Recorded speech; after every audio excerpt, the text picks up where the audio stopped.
창세기 96번째 시간으로 하나님이 인도하신 만남이라는 제목으로 하나님 말씀 나누겠습니다. 사람은 살아가면서 수많은 만남을 경험합니다. 그 중에는 인생을 바꾸는 만남도 있죠. 야곱 인생에서 바로 그런 만남이 오늘의 만남입니다. 오늘 성경 본문은 야곱이 요셉을 다시 만나는 장면입니다.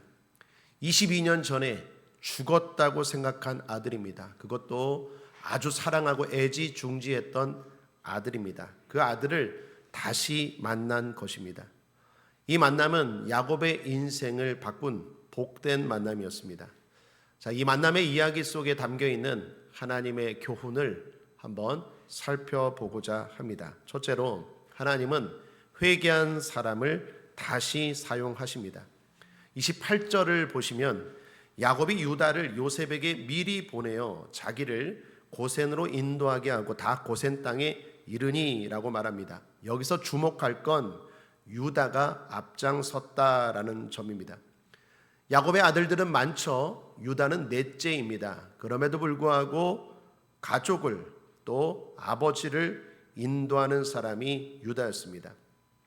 유다는 과거에 실패했던 사람입니다. 무엇보다 동생 요셉을 팔자고 제안했던 사람이 유다입니다. 그런데 이제는 아버지를 인도하는 선봉장이 되고 가족을 이끌어가는 리더가 되었습니다. 그리고 후에는 여러분 잘 알다시피 예수님의 조상이 되는 지파의 사람이 바로 유다입니다.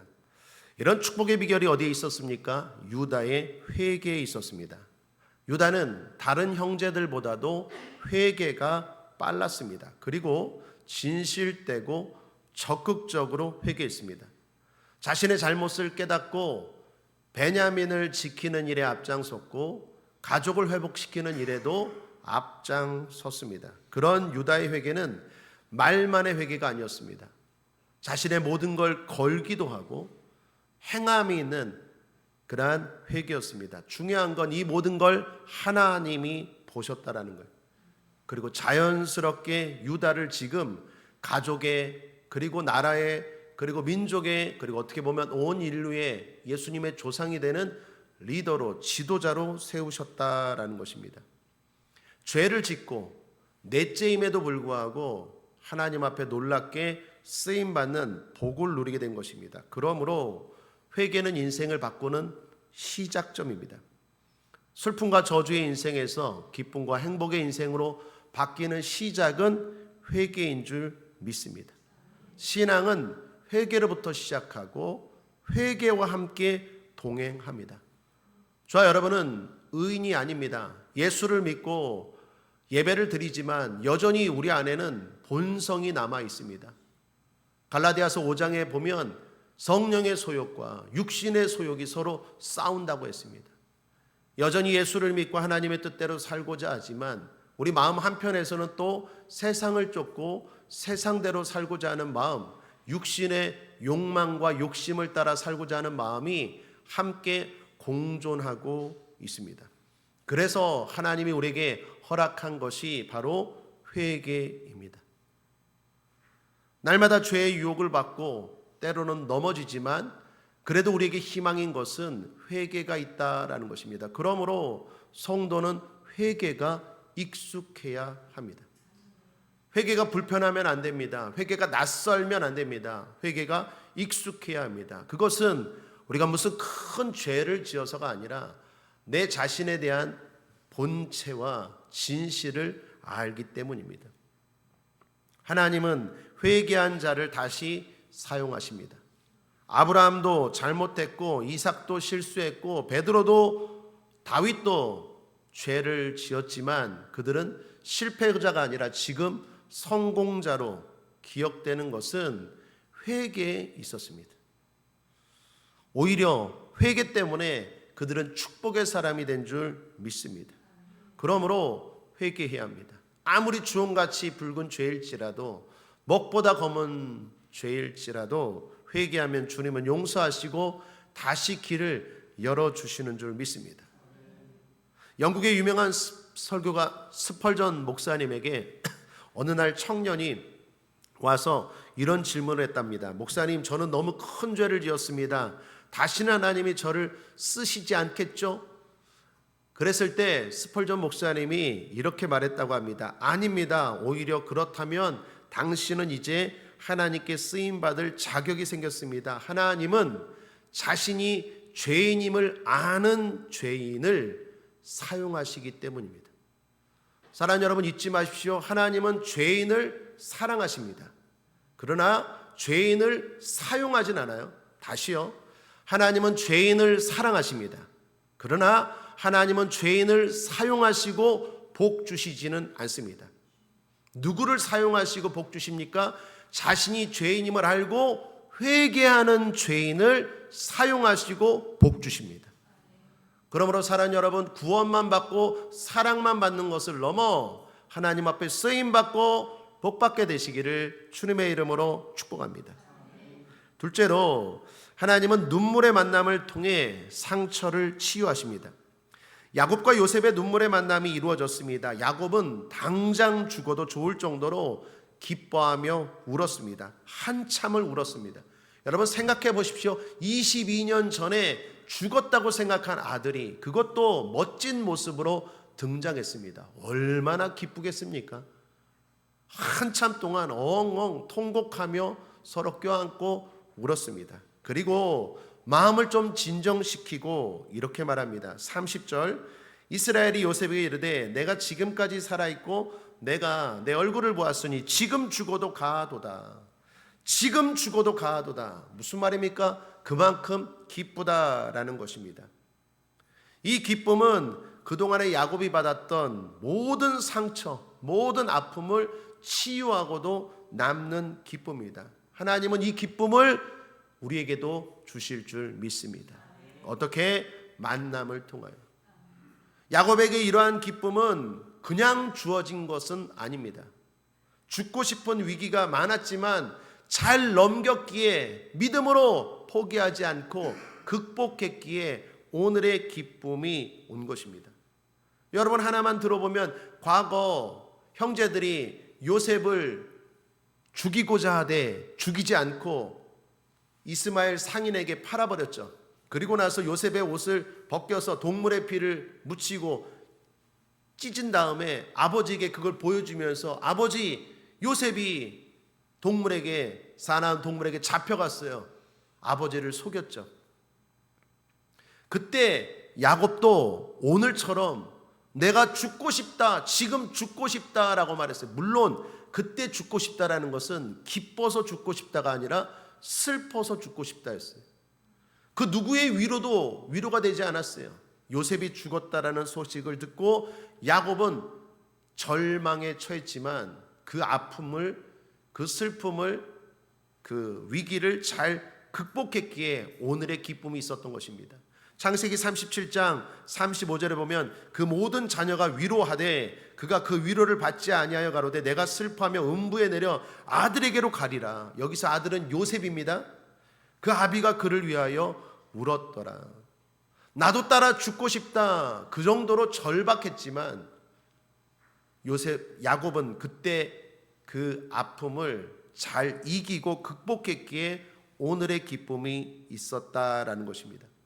이 같은 고비들이 야곱 인생에는 참 많았습니다. 그러나 그때마다 잘 인내하고 극복했기 때문에 오늘 이 만남의 기쁨, 하나님이 주시는 치유가 있게 된 줄 믿습니다. 사랑하는 여러분, 저와 여러분도 살다 보면 죽고 싶을 만큼 힘들고 어려울 때가 있습니다. 그러나 하나님이 그 모든 걸 보고 계십니다. 그리고 그 모든 아픔과 그 모든 슬픔과 눈물을 닦고도 남을 정도의 기쁨을 예비하고 계신 줄 믿습니다. 어떻게? 만남을 통하여.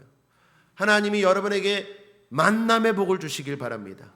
인복이 있을지어다. 그러나 그 만남 중에 가장 큰 복은 주님을 만나는 것입니다.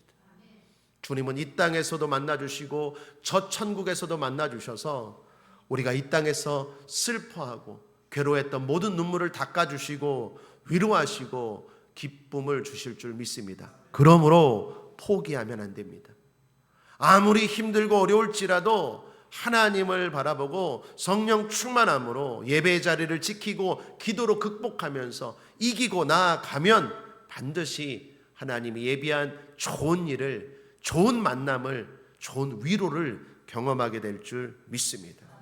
오늘 성경 본문을 보면 특이한 것이 있습니다. 그것은 야곱과 이스라엘의 이름을 함께 병행해서 사용했다라는 것입니다. 무슨 말이냐? 가나안 땅을 출발할 때만 해도 성경은 야곱이라고 말합니다. 28절을 보십시오. 야곱이 유다를 요셉에게 미리 보내어 라고 말하죠. 그런데 29절을 보십시오. 함께 앞부분 읽어보겠습니다. 시작. 요셉이 수레를 갖추고 고센으로 올라가서 아비 이스라엘을 맞으며 30절도 이스라엘이 요셉에게 이르되, 야곱에게는 이름이 두 가지가 있죠. 하나는 야곱, 또 하나는 변화된 이름 이스라엘. 야곱은 남을 속이는 자, 남의 뒷발꿈치를 잡는 자라는 뜻입니다. 이스라엘은 하나님과 겨루어 이긴 자, 하나님과 씨름하며 하나님의 은혜로 사는 자라는 뜻입니다. 즉 하나님이 다스리는 자라는 뜻입니다. 속이는 자와 하나님의 다스림을 받는 자입니다. 오늘 성경은 의도적으로 야곱이라고 말했다가 다시 이스라엘이라는 이름을 기록하고 있다라는 것입니다. 이전에 야곱은 자신의 인생을 자신이 다스리는 자였습니다. 그러다 보니까 속임수도 써야 되고 거짓말도 해야 되고 적당히 타협도 해야 되고 수단과 방법을 가리지 않고 먹고 살기 위해서 목구정이 포도청이니까 적당히 세상과 타협하면서 그렇게 남의 발뒤꿈치를 잡고 속이며 살았습니다. 그게 야곱입니다. 그 삶에는 당연히 아픔의 상처가 많았습니다. 그러나 하나님이 다스리는 인생인 이스라엘로 바뀌고 나서는 상처가 치유된 것입니다. 자유하고 행복하게 된 것입니다. 오늘 성경은 그것을 지금 의도적으로 보여주고 있는 거예요. 야곱으로 살았던 인생이었는데 그가 이스라엘로 변화되었어요. 내 욕심을 위해서 내 인생에 내가 주인이 되어서 살려고 하니까 내 가정을 이끌어가야 되니까 어쩔 수 없이 거짓말도 하고 속이기도 하고 그렇게 살았는데 결과는 슬픔이고 결과는 자녀들한테 속임당하고 결과는 헤어지고 결과는 편애가 일어나고 가정의 분열이 일어났어요. 그런데 이스라엘로 변화되어 살았더니 하나님이 놀랍게 회복시켜 주시더라라는 것을 성경은 이름을 통해서 지금 보여주고 있다라는 것입니다. 사랑하는 여러분, 하나님은 야곱만이 아니라 우리도 변화되기를 원하시는 분입니다. 우리도 야곱처럼 과거에는 내 인생에 내가 주인이 되어서 적당히 거짓말도 하고 적당히 수단과 방법도 가리지 않고 어떻게 해서든지 돈 그렇게 살았던 인생이라면 이제 말씀이 들어가고 성령이 임하고 불길 같은 충만한 성령이 역사하고 수요예배도 드리면서 점점 우리가 이스라엘로 바뀌고 있는 줄 믿습니다. 그 결과는 무엇입니까? 손해입니까? 그렇지 않아요. 하나님이 다스리는 인생 이스라엘로 변화되었더니 오히려 자유해졌고 오히려 평안해졌고 오히려 일은 더 잘되고 오히려 가정은 더 행복하게 되더라는 것입니다. 그러므로 야곱이 아니라 우리는 이스라엘로 살아야 되겠습니다. 힘들고 어려울지라도 인내하면서 주님이 주실 그때를 바라보고 믿음을 가지고 세상 사람들과 조금 더 구별되고 조금 더 구별되어 살아가는 이스라엘 백성들, 저와 여러분 되기를 바랍니다. 셋째로 이거 한번 따라하겠습니다. 하나님은 미래를 준비하는 지혜를 주십니다. 한참 동안 울었습니다. 야곱도 울고 요셉도 울고 그 주변의 형제들도 가족들도 손주들도 다 울었습니다. 한참 동안 눈물의 재회가 끝난 후에 요셉이 아버지와 형들에게 지혜로운 당부를 합니다. 아버지, 형들, 제 말 잘 들으세요. 이제 애굽의 왕 바로를 만날 것입니다. 그러면 분명히 바로 왕이 직업을 물어볼 것입니다. 그때 우리는 대대로 목축업을 하고 살았다라고 꼭 이야기하십시오. 왜냐하면 애굽 사람들은 목축을 하는 사람들을 부정하게 여기고 멀리합니다. 그래서 우리 집안이 대대로 목축업을 한다라고 하면 아마도 애굽의 바로 왕이 우리 집안 사람들을 위해서 애굽 땅 한켠에 있는 고센 땅을 줄 것입니다 라고 요셉이 당부합니다. 성경 한번 함께 읽어볼까요? 34절입니다. 시작. 당신들은 고하기를 주의 종들은 어렸을 때부터 지금까지 목축하는 자유인데 우리와 우리 선조가 다 그러하니이다 하소서. 애굽 사람은 나 목축을 가증히 여기나니 당신들이 고센 땅에 거하게 되리이다. 자, 여기서 요셉은 왜 이런 당부를 했을까요? 애굽 사람들과 함께 살면 안 되나요? 요셉이 왜 아버지와 형들에게 아버지, 형들, 바로 왕을 만났을 때 꼭 우리는 목축업을 한다는 걸 강조하셔야 돼요. 그래서 우리는 따로 고센 땅에 살아야 됩니다라고 요셉이 왜 그랬을까요? 애굽 사람들과 함께 더불어서 살면 왜 안 될까요? 무엇 때문에 요셉은 이러한 당부를 했을까요? 그것은 더 큰 복, 믿음 때문입니다. 요셉은 당시 애굽에서 뭐였습니까? 총리였어요. 그것도 인기가 많은 총리였습니까? 인기가 적은 총리였습니까? 인기가 많은 총리예요.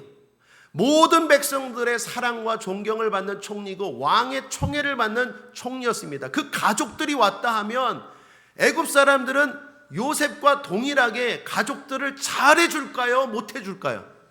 잘해주죠. 그러면 애굽에서 호의호식하면서 애굽의 문화도 즐기고 누리며 그렇게 구별됨 없이 살아가다 보면 뭘 잃어버릴까요?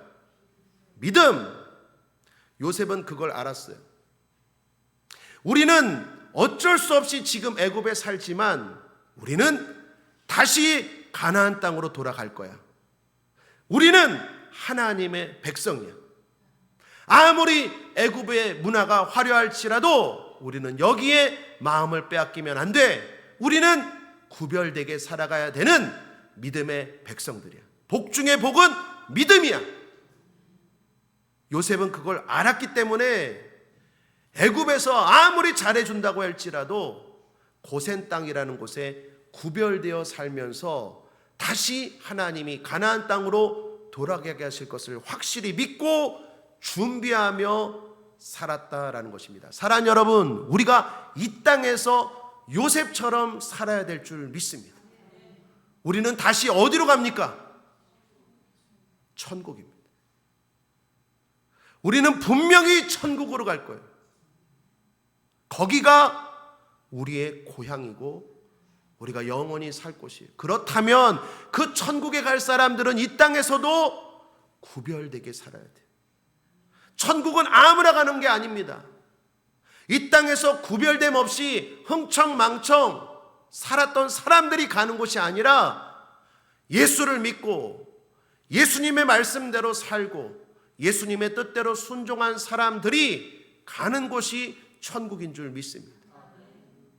또 하나, 그 천국이 반드시 있다는 걸 믿고 그 천국을 반드시 하나님이 주신다는 걸 믿고 이 땅에서 어디에서 무엇을 하든 비록 내가 이 땅에 살지만 소금과 빛처럼 구별되어 살아가는 사람들이 가는 곳이 천국인 줄 믿습니다. 모든 믿음의 선배들은 다 그렇게 살았어요. 성경은 우리에게 이렇게 말합니다. 빌립보서 3장 20절에 우리의 시민권은 하늘에 있는지라. 우리는 하늘 시민, 하늘 백성인 줄 믿습니다. 이 땅에서 우리의 신분은 나그네입니다. 다윗이 그걸 알고 이렇게 고백합니다. 역대상 29장 15절에 우리는 우리 열조와 같이 주 앞에서 나그네요 우고하는 자라. 세상에 있는 날이 그림자 같아서 머물 곳이 없나이다. 이 땅은 잠깐 지나가는 나그네처럼 살아가는 거예요. 신약 성경에 베드로도 그걸 알고 이렇게 말합니다. 베드로전서 2장 10절 11절에 너희가 전에는 백성이 아니더니 이제는 하나님의 백성이요, 전에는 궁유를 얻지 못하였더니 이제는 궁유를 얻은 자니라.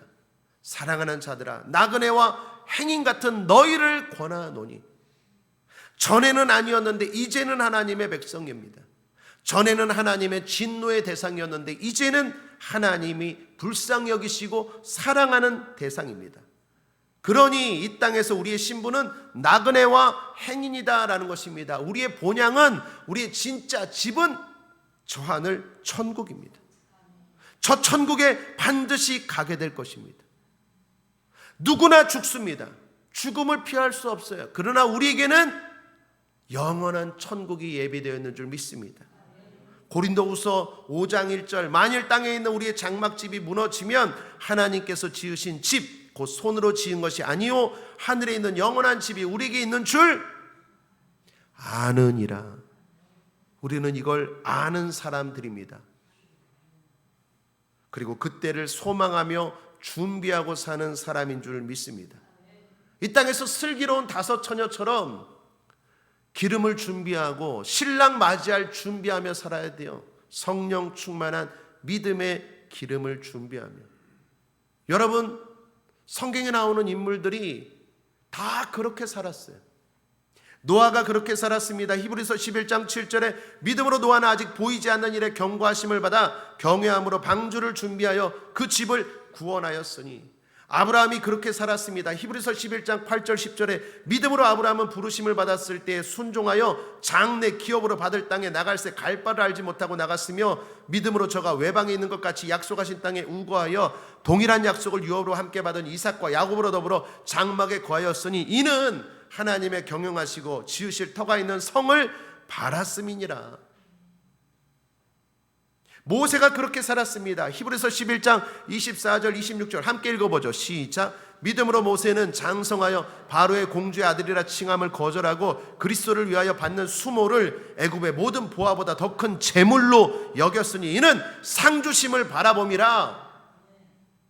다니엘도 그렇게 살았습니다. 다니엘서 1장 8절에 다니엘은 뜻을 정하여 왕의 음식과 그가 마시는 포도주로 자기를 더럽히지 아니하리라 하고. 사랑 여러분, 모든 성경에 나오는 믿음의 사람들은 요셉처럼, 노아처럼, 모세처럼, 아브라함처럼, 다니엘처럼 구별되게 살았습니다.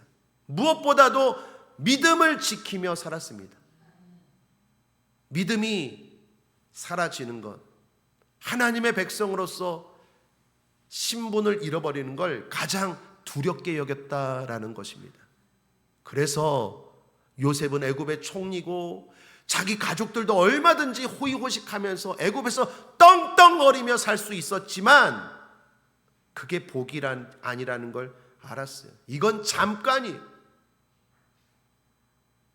정말 중요한 건 하나님이 다시 가나안 땅으로 부르실 텐데 그때 믿음을 준비해야 되는데 하나님은 다 보고 계시는데 구별되게 살아야 돼. 그러니 아버지, 형들, 바로 왕의 말에 현혹되지 마시고 그 애굽의 화려한 문화에 현혹되지 마시고 고센 땅에 우리끼리 구별되어 살 수 있도록 달라라고 말하셔야 돼요 라고 했다라는 것입니다.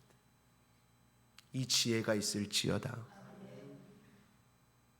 이것이 저와 여러분인 줄 믿습니다. 그래서 바울은 이렇게 말합니다. 고린도후서 4장 18절에 끝으로 함께 읽겠습니다. 시작. 우리가 주목하는 것은 보이는 것이 아니요 보이지 않는 것이니 보이는 것은 잠깐이요 보이지 않는 것은 영원함이라. 우리가 주목하는 것은, 사랑하는 여러분, 수요예배 드리는 여러분, 무엇을 주목하십니까? 보이지 않는 영원한 세상을 주목하시길 바랍니다. 이유는 영원하기 때문입니다. 이 땅의 것은 잠깐입니다. 아무리 슬프고 괴로운 것도 잠깐입니다. 지나갑니다. 아무리 화려하고 찬란한 것도 잠깐입니다. 거기에 우리는 주목하지 않아요. 거기에 우리는 목숨 걸지 않아요. 우리가 진짜 목숨 걸고 우리가 진짜 관심을 갖는 것은 어디에서 무엇을 하며 살든지 구별되어 사는 거예요. 왜요? 우리는 하늘 시민이고 하늘나라로 다시 돌아갈 것이고 이 땅은 그냥 스쳐 지나가는 나그네고, 그리고 그 하늘나라 갔을 때 하나님의 칭찬과 상급이 있기 때문에 우리는 구별되어 살아가야 될 줄 믿습니다. 수예배 드리는 사랑하는 여러분, 늘 힘들고 어려울 때마다, 세상에 유혹이 있을 때마다 하늘을 바라보십시오. 저도 목회하다가 때로는 힘들고 때로는 내 계획대로 안 되고 때로는 어려울 때마다 고개를 일부러 들어 하늘을 바라봅니다. 물론 하늘에 하나님이 꼭 계신 건 아니라 지금 내 옆에도 계시지만 의도적으로 하늘을 바라보는 것은 내가 주님을 주목하고 있다는 것을 스스로 고백하고 다짐하고 보여주는 행동이에요. 그러면 놀랍게도 제 느낌인지 모르겠는데 하나님의 음성이 들리고 위로가 찾아오고 힘이 나요. 사랑하는 여러분, 잠깐입니다. 거기에 주목하지 말고 영원한 것을 주목하고 살아가는 천국 백성들, 하늘 시민들, 영원한 가나안의 백성들, 하나님의 자녀들 되시기를 주님의 이름으로 축복합니다. 말씀을 정리합니다. 하나님은 죄인도 사랑하시지만 회개한 죄인은 사용하시고 복을 주십니다. 하나님은 인내하고 견딘 우리의 눈물을 다 치유할 만남의 복을 허락하십니다. 하나님은 미래를 준비하며 믿음으로 구별되어 사는 자에게 영원한 복을 주십니다. 그러므로 회개합시다. 그러므로 인내합시다. 그러므로 천국을 준비하며 오늘을 살아가는 나그네들 되시기를 주님의 이름으로 축복합니다. 기도하겠습니다. 주님 감사합니다. 오늘도 창세기 말씀을 통하여 우리에게 가르쳐 주시고 교훈을 주시니 감사합니다. 이 말씀이 들려지게 하여 주옵소서. 감사드리며 예수님의 이름으로 축복하고 기도했습니다.